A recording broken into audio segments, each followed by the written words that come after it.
Hello दोस्तों, स्वागत है आपका अपने YouTube चैनल प्ले स्टडी पे। तो प्यारे विद्यार्थी, जस्ट अभी पेपर हुआ है 2025 का विज्ञान का, ठीक है। 824 CP पेपर का कोड है। स्टूडेंट, इस पेपर को आप लोग मिला लीजिएगा, कितना आपने सही किया, कितना गलत करके आया, ठीक ना। ये अभी पेपर विज्ञान का हुआ, ठीक है। एक स्टूडेंट हमने दिया है। तो चलिए इस पेपर को बिना देर करते सोल्यूशन बताता हूँ और अपना मिला लीजिएगा, कितना आपने बहुविकल्पीय गलत किया करके आया और कितना सही करके आया, ठीक ना। ये देखिए, अभी पेपर हुआ 4 मार्च 2025 का भी पेपर हुआ। 824 CP पेपर का कोड है, ठीक है। पूरा अंक आपका 70 दिया था। और उससे पहले चैनल पे नए हैं, चैनल को भी सब्सक्राइब कर लीजिएगा और वीडियो को ज़्यादा से ज़्यादा शेयर कर दीजिएगा, ठीक ना। चलिए, तो स्टूडेंट इस पेपर को हम लोग, चलिए आगे बढ़ते हैं। क्या क्या दिया था एक एक करके क्वेश्चन को हम लोग सोल्यूशन करते हैं, ठीक ना। तो स्टूडेंट चलिए पहला क्वेश्चन पे चलते हैं। पहला है आपका बहुविकल्पीय प्रश्न, ठीक है, जो कि है, देखिए बोला क्या है कि एक गोलीय दर्पण की फोकस दूरी 10 सेंटीमीटर, उसकी वक्रता त्रिज्या क्या होगी, ठीक है। तो पहले का आपका राइट उत्तर ए होगा। क्या होगा? 1, ठीक है। चलिए दूसरा क्या बोला, दूसरा भी देख लेते हैं। दूसरा आपके सामने बोला है कि श्वेत प्रकाश के निम्न किस रंग का प्रिज्म द्वारा विचलन न्यूनतम होती है। तो इसका राइट उत्तर आपका बी, ठीक है, बी होगा। तीसरा देखते हैं, तीसरा क्या बोला है कि एक उत्तल लेंस की सामने F तथा 2F के बीच एक वस्तु रखी है, निम्न में से कौन सा कथन प्रतिबिंब के लिए सही है, ठीक है। तीसरा का आपका राइट उत्तर ए होगा, ठीक है।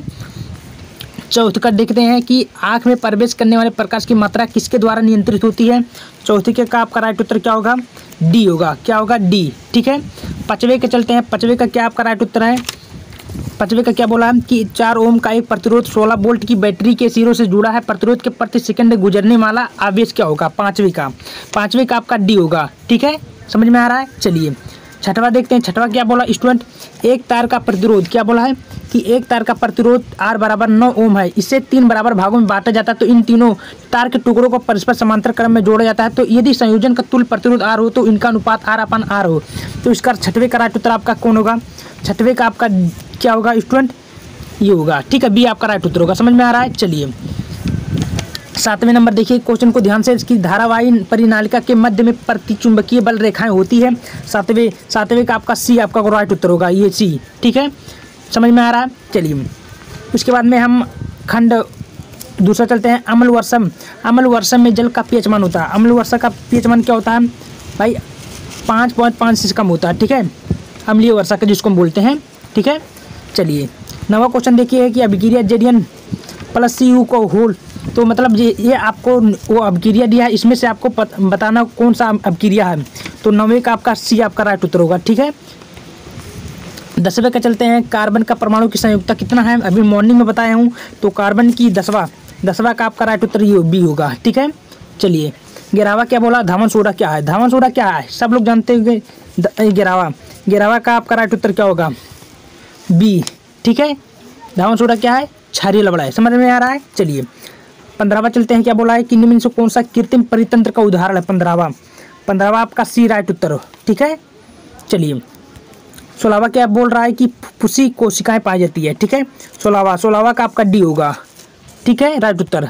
समझ में आ रहा है स्टूडेंट? चलिए क्लोरोफ्लोरोकार्बन CIFCH किस गैस का अवक्षेप करती है? 17वां का आपका बी राइट उत्तर होगा, ठीक है। क्या होगा? 17वां का बी राइट उत्तर। समझ में आ रहा है? चलिए 18वां चलते हैं। 18वां क्या बोला है? ध्यान से देखिए, निम्न में से कौन सी सुमेलित है, यानी कि कहने का मतलब है निम्न में से कौन सा सुमेलित है। तो 18वां का आपका राइट उत्तर क्या होगा? ए होगा, ठीक है, फ्लेनेरिया। समझ में आ रहा है? चलिए उसके बाद में ये तो बता दिया हूँ ना। चलिए दोबारा आ गया 19वां देखिए। 19 वाला क्वेश्चन के क्या बोला था कि प्रकाश संश्लेषण, क्या बोलता है? प्रकाश संश्लेषण प्रक्रम के दौरान घटित होने वाली घटनाएं क्या होती है? तो 19वां का आपका डी होगा। क्या होगा? डी, सभी। समझ में आ रहा है? सभी होगा। चलिए 20 वाला क्वेश्चन को लास्ट वाला देख लेते हैं। क्या बोला हम कि इंसुलिन हार्मोन्स का आकार क्या होता है? इंसुलिन हार्मोन्स का क्या आकार होता है? तो इसका जो सही उत्तर होगा, रक्त लवणों के स्तर को नियंत्रित करना। तो स्टूडेंट इस प्रकार आप लोग आराम से अपना जो पेपर है मिला लीजिएगा, कितना सही किए कितना गलत। तो वीडियो को ज़्यादा से ज़्यादा शेयर कर दीजिएगा, पसंद आए लाइक करना। धन्यवाद।